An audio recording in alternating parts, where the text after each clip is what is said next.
not cheesy. I like Nashville too, but you gotta find like, you know how there's like the cheesy side of Nashville, and then there's like the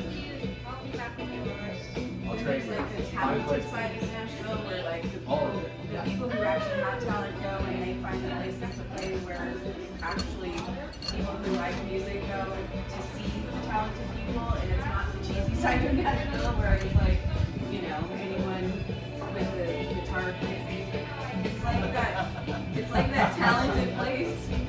Austin's like the talent everywhere you go. It's really, really.